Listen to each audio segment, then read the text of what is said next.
A paz do Senhor Jesus Cristo, bom dia. Hoje, dia 29 de março, é o dia 135 do nosso propósito de leitura da Bíblia, de Gênesis a Apocalipse.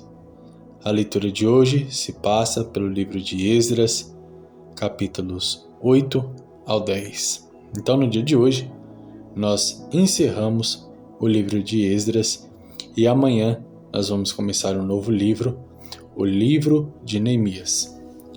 Talvez nesse dia de hoje vocês escutem umas músicas esquisitas de fundo, moto passando. Hoje, esse final de semana, está uma loucura onde eu moro. Então, não deixe que esses barulhos e essas motos interfiram no nosso raciocínio. Amém? A palavra de hoje, ela se encontra em Esdras, capítulo 8, versículo 21. Enquanto você procura aí, abre a sua Bíblia, compartilhe esse vídeo com alguém que você ama, compartilhe com alguém que você tenha conhecido, porque existem muitas pessoas que precisam ouvir algo da parte de Deus, e cabe a nós, servos do Senhor, entregar-lhes uma palavra. Então, faça a sua parte, em nome de Jesus, e contribua para que o reino de Deus e a palavra do Senhor Jesus alcance mais pessoas. Amém? Livro de Esdras, capítulo 8, versículo 21, diz o seguinte: Então apregoei ali um jejum junto ao rio Ahava, para nos humilharmos diante da face de nosso Deus, para lhe pedirmos caminho seguro para nós, para nossos filhos e para todos os nossos bens. Porque tive vergonha de pedir ao rei exército e cavaleiros para nos defenderem do inimigo pelo caminho. Porquanto tínhamos falado ao rei, dizendo: A mão do nosso Deus é sobre todos os que o buscam, para o bem deles, mas o seu poder e a sua ira contra todos os que o deixam. Nós, pois, jejuamos e pedimos isto ao nosso Deus, e moveu-se pelas nossas orações. Amém? Nós lemos somente 3 versículos e eu quero comentar esses versículos com muita calma junto com você, para que Deus possa te trazer uma palavra de direcionamento através desse texto. Amém? Versículo 21, Esdras ele começa relatando que ele apregoou um jejum junto ao rio Ahava. E esse jejum a qual ele apregoou foi um jejum específico por conta de uma situação específica. Nós vemos logo de primeiro ponto que ele convocou, ele apregoou, ele chamou o povo para jejuar. Existem momentos que é obrigatório realizar o jejum. E cabe às lideranças levantarem certos propósitos de jejum. Por exemplo, dentro de casa é natural que se tenha o dia para jejuar na semana. E não é algo ruim, é algo bom. Olha, tal dia, toda quarta-feira, nós não vamos tomar café da manhã, nós vamos jejuar ao Senhor. Ou então, vamos tomar café da manhã mais tarde, acordar um pouquinho mais cedo para orar um pouco antes de tomar café da manhã. É necessário que se faça isso. Principalmente porque quando se faz isso, você envolve a família em um relacionamento com Deus. Porém, todo jejum ele tem que ter um objetivo claro. Porque se ele não tiver um objetivo claro, você só passou fome. Então o jejum ele tem a sua função e ele tem um objetivo, e as duas coisas têm que estar bem claras na sua mente. Nós vemos pelo próprio texto o seguinte: para nos humilharmos diante da face do nosso Deus. Então o primeiro propósito a qual ele convocou aquele jejum era para que o povo se humilhasse diante da face de Deus, com o objetivo de mostrar para Deus que eles estavam reconhecendo que o Senhor é soberano sobre eles, que o Senhor é quem os sustenta. Então, esse jejum, ele veio com o objetivo inicial de se apresentar diante de Deus como alguém completamente dependente do Senhor. Se um jejum ele não vem com a intenção de expor as suas fraquezas diante de Deus, você já começa o seu jejum errado. Porque a ideia do jejum é enfraquecer a carne. Ou seja, revelar a sua fraqueza diante de Deus. Segundo objetivo para qual ele convocou o jejum: para lhe pedirmos caminho seguro para nós. Então ele convoca um jejum, ele chama o povo para jejuar, no intuito de se apresentar diante de Deus como totalmente dependentes dele e para pedir um caminho seguro para que eles, os filhos deles e todos os bens deles pudessem passar. Então, antes de pedir para Deus uma direção, ele primeiro se apresenta diante de Deus como dependente. Ele primeiro se apresenta diante de Deus como pessoas que não conseguem fazer nada sem a presença de Deus, sem a força de Deus, sem o poder de Deus. Então eles se apresentam como pessoas que dependem do Senhor e pedem para que aquele Deus a qual eles dependem mostre o caminho. Muitas vezes nós nos dizemos dependentes do Senhor, mas não buscamos direcionamento da parte de Deus. Muitas vezes nós buscamos direcionamento da parte de Deus e não nos apresentamos como dependentes do Senhor. Então é necessário, para que tudo quanto nós viermos a fazer suceda bem, se apresentar diante de Deus como dependentes dele, totalmente dependentes dele, e buscar nele o direcionamento e o caminho a qual você deve trilhar. Senhor, me mostra o caminho. Agora, esse caminho é para quê? Qual o objetivo de Deus mostrar esse caminho? O objetivo é para que você ande em segurança, um caminho seguro, um caminho a qual dá certeza de que você vai chegar do outro lado com excelência. Mas isso é só na área espiritual? Não. Nós vemos aqui no texto que é para os filhos, ou seja, a área familiar, e para todos os bens, que é a área financeira. Então, o espiritual, a busca espiritual, é para que você tenha um direcionamento espiritual para a sua vida física. Tem gente que acha que consegue viver uma vida totalmente espiritual e se torna um santarrão. Alguém que repudia todo mundo e se sente santo demais ao ponto de não se aproximar de ninguém.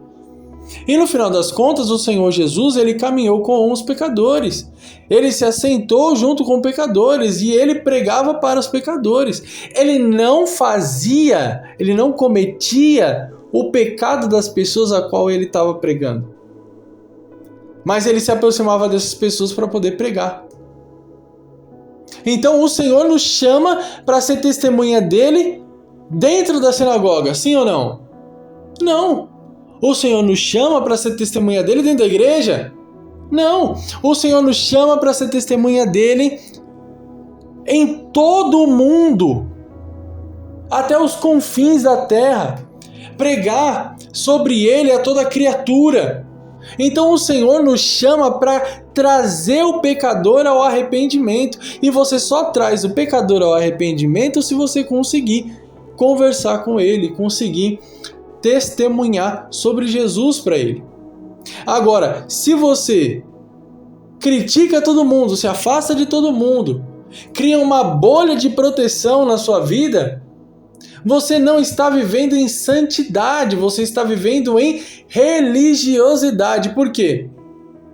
Porque para que você seja visto como alguém santo, as pessoas têm que olhar para a sua vida e ver que você é separado. E não separado fisicamente, mas separado no caráter. Que por mais que você tenha oportunidades de corromper, você não corrompe. Por mais que você tenha lutas e aflições como qualquer outra pessoa, você não se perde, você não se deixa levar com as emoções. Por quê? Porque Deus está no centro da sua vida. Então, você busca espiritualmente para que Deus te dê uma direção, um direcionamento para a sua vida física, para a sua vida carnal, para que você possa andar fisicamente ligado ao Espírito. Então, tudo quanto você fizer vai suceder de forma boa. Você vai ter bons resultados. Versículo 22 diz o seguinte: porque tive vergonha de pedir ao rei exército e cavaleiros para nos defenderem do inimigo pelo caminho. Então, Esdras estava pregando para o rei que Deus é poderoso, que Deus ele é misericordioso, que Deus livra e que Deus também justifica. E que aquele que se levanta contra a vontade de Deus encontra um Deus forte, poderoso, um Deus que consegue castigar aqueles que estão contra ele. Então ele prega isso para o rei e logo em seguida ele tem medo. E ele se sente envergonhado de pedir para o rei ajuda. Existem pessoas que deixam de pregar, existem pessoas que deixam de orar, existem pessoas que deixam de interceder porque tem medo de ser afrontado exatamente naquilo a qual ela acabou de dizer ou fazer. Como assim? Eu não vou orar pedindo a cura para essas pessoas, porque e se Deus não curar? Ou e se Deus permitir que eu fique doente? Como que eu vou orar pelas pessoas e depois ficar doente? Eu não vou pregar falando que Deus tem todo o poder em mãos, porque e se Deus não fizer? É o medo de enfrentar certas situações impedindo você de pregar a verdade do Evangelho. Por quê? Porque o Evangelho, a palavra de Deus, a pregação bíblica, ela nos mostra e nos revela um Deus todo-poderoso que faz o que quiser, a hora que quiser e com quem ele quiser. E não há ninguém que pode impedir o seu agir. A partir do momento que você não diz isso por medo do que pode acontecer, você está falhando no seu propósito. Olha aqui, eles pregaram, mas logo em seguida sentiram medo. Aí eles pregam por um Deus que livra e que justifica, e agora eles precisam de ajuda para fazer o trajeto porque estão com grande valor e com as suas famílias. E agora o que eles fazem? Eles fazem o que todos nós devemos fazer. Pregue a palavra, ore, mas também busque de Deus. Nós vemos que o profeta, ele diz, olha, segundo a minha palavra, não vai chover. E Deus confirma. Nós vemos o profeta retornando, porque Deus mandou, olha, já chega, agora vai lá e fala e libera a chuva, né? Pode dizer que vai voltar a chover. Ele volta, ele enfrenta 450 profetas de Baal e 450 profetas de Azira.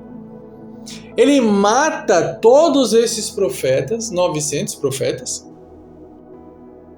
diante de todo o povo, depois de uma grande demonstração de poder. E quando a rainha o ameaça de morte, ele tem medo. Então, como pode, em um dia, ele pregar um Deus todo-poderoso, ele demonstrar fisicamente que o Deus pagão a qual essas pessoas estavam servindo não existe, não tem poder, e logo em seguida ter medo da morte? A pregação verdadeiramente é viva no coração ou não? É sim. E é normal sentir medo. É normal. Vai do ser humano sentir medo. Porém, o servo de Deus não pode sucumbir ao medo. Ele não pode permitir que o medo o domine. Então aqui eles pregaram um Deus todo-poderoso que protege e que entrega toda a sua ira e o seu poder contra os maus, contra os que deixam de o buscar, e tem medo. E se sentiram envergonhados de pedir para quem eles estavam pregando ajuda militar. Então o que eles fazem? Versículo 23. Nós, pois, jejuamos e pedimos isto ao nosso Deus. Então, pregue sem medo. Ore sem medo. Faça tudo quanto Deus colocar ao seu coração, confiando, sem pensar no dia de amanhã. Não duvide do Senhor teu Deus. Existem pessoas que estão me ouvindo que Deus está tocando para ligar para alguém. Existem pessoas que estão me ouvindo que Deus está tocando para fazer algo e não tem feito porque tem medo. Tem medo de Deus não fazer, tem medo de ser uma voz da própria consciência, tem medo de ser um impulso do próprio coração. Mas a resposta de Deus para a sua vida é essa. É o próprio Deus que está gerando esse sentimento no teu coração. Então faça tudo quanto Deus te mandou fazer sem medo. E já vou te adiantar. Depois que você fizer o que Deus mandou, o inimigo ele vai te afrontar justamente nessa área a qual você vai fazer. Justamente nessa área que você vai colocar a sua mão no arado. Justamente na área a qual Deus está te mandando trabalhar e agir. E quando o inimigo te atacar, não é para ter medo. Não é para paralisar. Deus já está te incentivando a fazer o que Ele está mandando e já está te dando o código da vitória. Olha, quando o inimigo te atacar depois de você fazer o que eu estou te mandando, busque a minha presença, se humilhe diante de mim, peça para mim, para que eu venha trazer o livramento e direcionamento para a sua vida. Olha o final do versículo 23. E moveu-se pelas nossas orações. Deus ouviu as orações, Deus viu a humilhação, viu a necessidade, ouviu o pedido e entregou. Então, Deus ele está pronto para te honrar. Deus ele está pronto para te abençoar. Deus ele está pronto para te direcionar. Basta que você se entregue a Ele de todo o teu coração. Basta que você se entregue a Ele. Basta que você busque nele o direcionamento e o livramento. E Deus, Ele vai te entregar aquilo que você precisa. Deus, Ele não vai te desamparar. É necessário que esse tipo de coisa aconteça para que sirva de testemunho, para que a palavra, para que a pregação, para que a oração que sair da tua boca seja confirmada em atitudes. Você prega para o povo ter fé, você ora que Deus cura, aí Deus permite que você fique enfermo para que o povo possa ver Deus te curando. E a tua palavra, a palavra que saiu da tua boca, se confirma não como uma palavra da sua pessoa, mas como uma palavra vinda diretamente de Deus. Consegue entender isso? Consegue entender o segredo? Fique com essa palavra, fique com essa reflexão. E eu tenho certeza absoluta que no momento que você põe em prática tudo quanto Deus está te mandando, grandes testemunhos vão acontecer na sua vida para você contar grandes coisas. Todo mundo quer ter milagre para contar. Todo mundo quer ter testemunho para contar. Mas só tem milagre para contar quem enfrentou uma situação impossível e conseguiu alcançar em Deus a solução. Quer contar milagre? Então esteja pronto para viver situações complexas. Quer contar um testemunho forte? Então esteja pronta para viver situações complexas. Mas tenha sabedoria de buscar a solução em Deus, que Ele está pronto para te auxiliar, para te ajudar, para te fazer alcançar aquilo que Ele prometeu. Amém? Vamos orar? Deus, em nome de Jesus, toma em tuas mãos a vida dos teus filhos, a vida das tuas filhas. Senhor, existem pessoas que estão me ouvindo que deixaram de fazer algo que o Senhor mandou. E eu te peço, Deus, mais uma oportunidade para essas pessoas. Conceda, Senhor, mais uma oportunidade para que elas coloquem em prática tudo quanto o Senhor ordenou. Eu te peço, Deus, para que o Senhor venha derramar o teu poder, a tua graça, a tua unção, o teu espírito. Espírito de ousadia. Espírito que venha entregar força e autoridade para os teus filhos. Para que eles possam orar com autoridade, para que eles possam pregar com autoridade, para que eles possam se posicionar com autoridade quando tudo se levantar contra eles. Para que através da atitude deles, para que através da voz e da fé deles, toda a palavra pregada, toda a oração realizada seja confirmada com atitudes e testemunhos. Eu quero dizer agora, Deus, que já chega o tempo de contar testemunho dos outros. Acabou o tempo de contar testemunho que ouviu no YouTube, que ouviu um irmão contar na igreja. Acabou esse tempo. Que venha sobre a vida dos teus filhos um tempo de um mover espiritual, onde eles vão viver todos os seus testemunhos. Eles vão passar verdadeiramente por situações onde o Senhor vai se revelar de forma sobrenatural. O Senhor vai abençoar poderosamente. Milagre na vida financeira. Milagre espiritual. Milagre na vida física.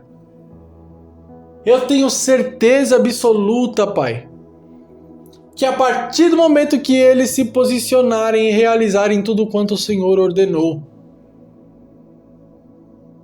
O Senhor vai justificar a fé, a dedicação e a coragem do teu povo, em nome de Jesus. Que Deus abençoe a sua vida, a sua família. Até amanhã, em nome de Jesus.